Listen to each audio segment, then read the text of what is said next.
Imagine walking into a place not to flaunt wealth or demand attention, but simply to observe.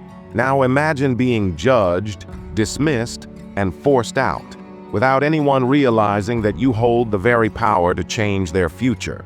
Today's story isn't just about a car dealership. It's about pride, prejudice, and the shocking twist that left an entire staff speechless. Stay with this story until the very end, because the moment of truth will leave you questioning how often appearances deceive us all.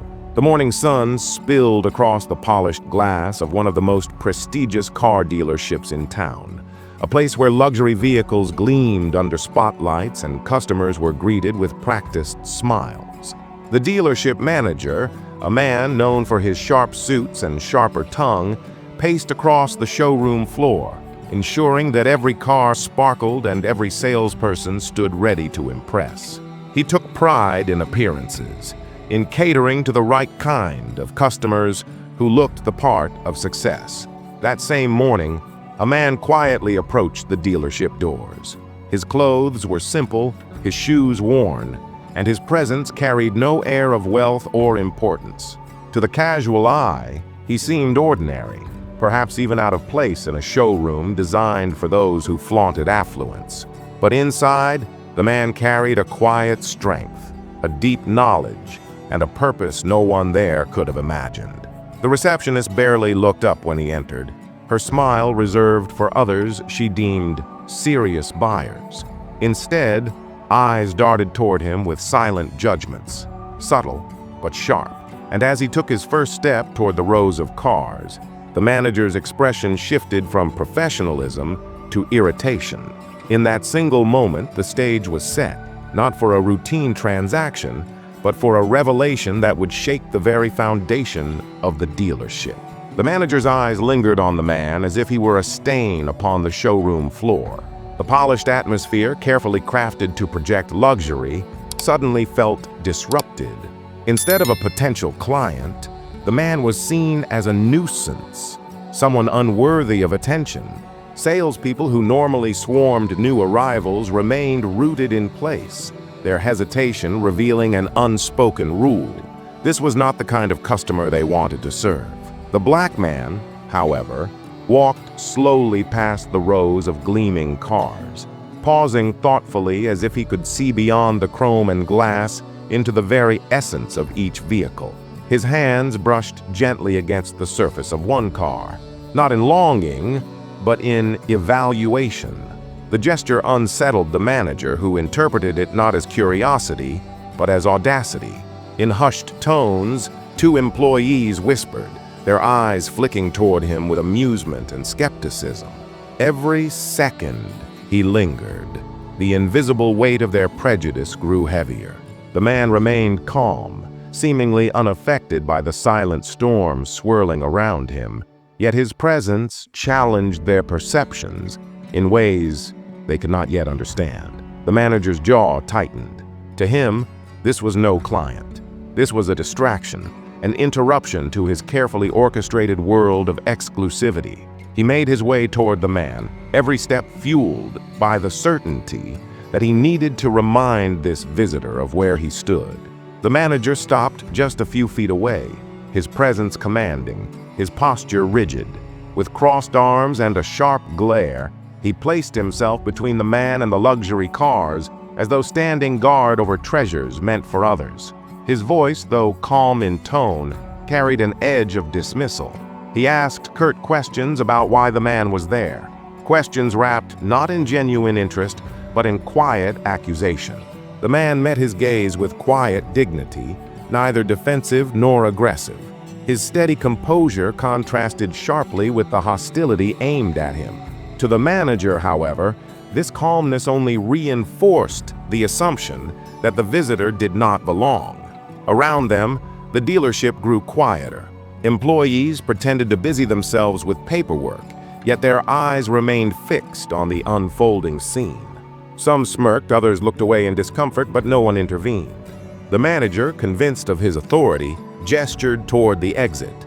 His words, dripping with politeness that barely masked disdain, carried the unmistakable intent of dismissal. He told the man, that this dealership wasn't the place for browsing, that these cars were reserved for serious buyers.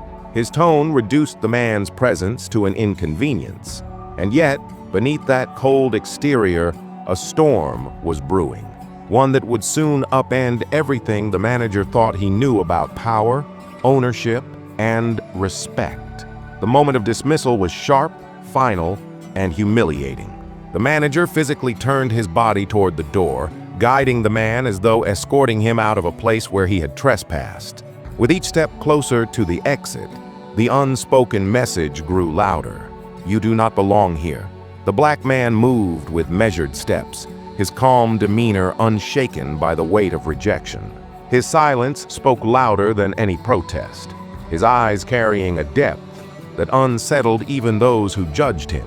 Yet the manager, confident in his authority, mistook composure for defeat.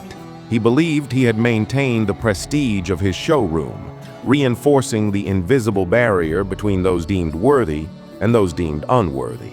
Salespeople returned to their routines, laughter and chatter resuming as though nothing significant had happened. For them, it was just another day, another interruption, cast aside.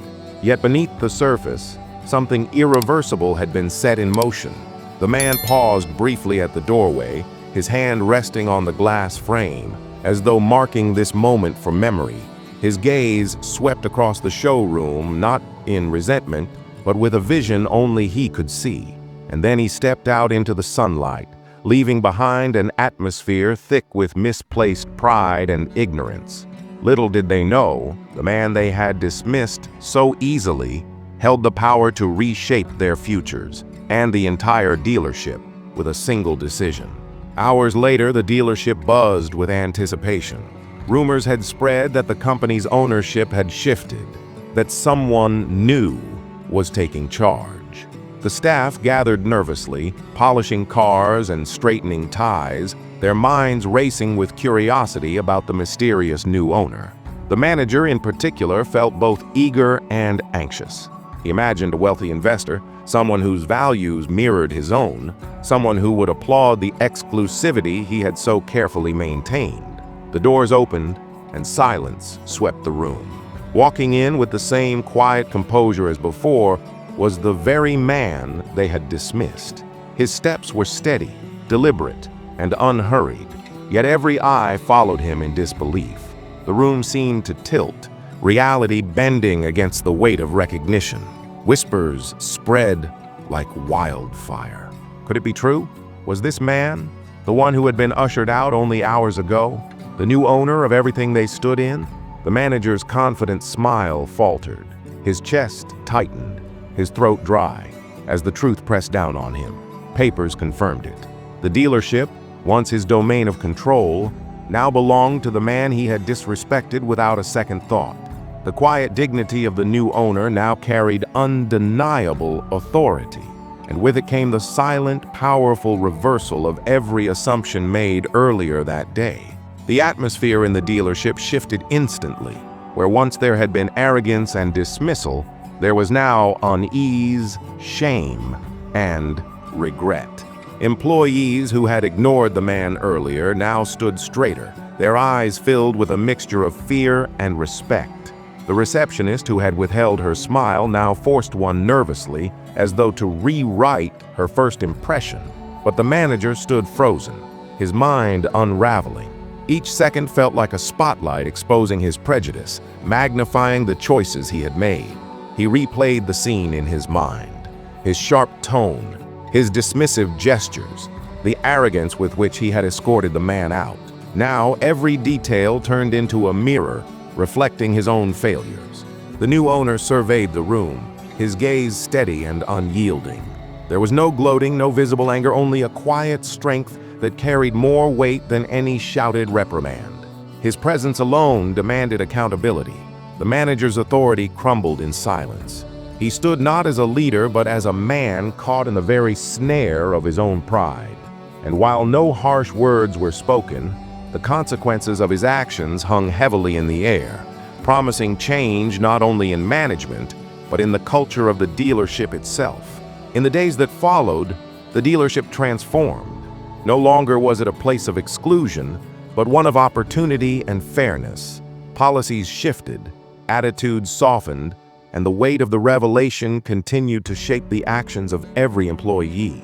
The new owner's presence reminded them daily that dignity and respect were not determined by appearance, but by character. The manager's fall from grace became a lesson whispered throughout the town. He remained in the dealership, not out of mercy, but out of purpose. The new owner believed lessons were most effective when lived through, not merely spoken about. And so the manager worked each day under the leadership of the very man he had once dismissed, forced to confront his prejudice not in theory, but in practice. Customers noticed the change. The atmosphere grew warmer, more welcoming, and people of all walks of life found themselves treated with equal respect. The dealership thrived, not just in sales but in reputation, becoming a symbol of transformation and hope.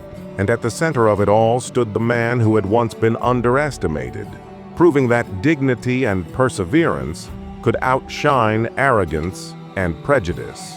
In the end, one question lingered for everyone who heard the story.